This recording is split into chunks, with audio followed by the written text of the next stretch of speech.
The Dhammapada, verses 13 and 14. Lust pierces the hearts of the undeveloped, but not those of the developed. Yatha garang duchannang vutti samati vijjati evang abhavitang chittang rago samati vijjati yatha garang suchannang vuddhina samati vijjati evang subhavitang chittang rago na samati vijjati. Even as rain penetrates an ill-thatched house, so does lust penetrate an undeveloped mind. Even as rain does not penetrate a well-thatched house, so does lust not penetrate a well-developed mind. Meditating for the sake of a girl. Nanda. Once, the Buddha was residing at the Veluvana monastery in Rajagha. His father, King Suddhodana, repeatedly sent messengers to the Buddha requesting him to visit the city of Kapilavatthu. Accordingly, the Buddha made the journey in the company of a large number of arahants. On arrival at Kapilavatthu, he related the Vesantara Jataka to the assembly of his relatives. On the second day, he entered the city, where he recited the verse beginning with Uttithe Nappamajjeya, which means one should arise and should not be unmindful.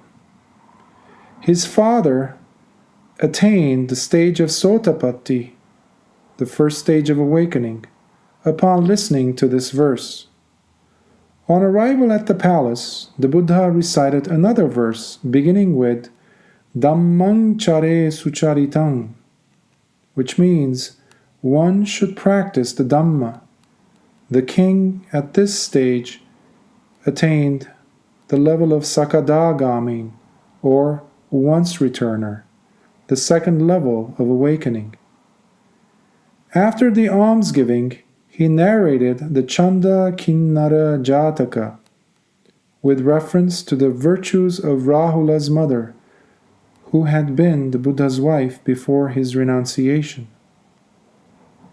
On the third day, the marriage of Prince Nanda, the stepbrother of the Buddha, was being celebrated.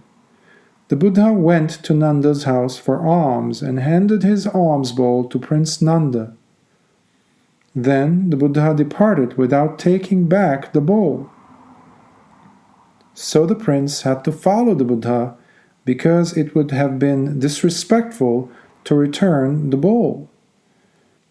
The bride, Princess Janapada Kalyani, seeing the prince following the Buddha, rushed forth and cried out to the prince to come back soon.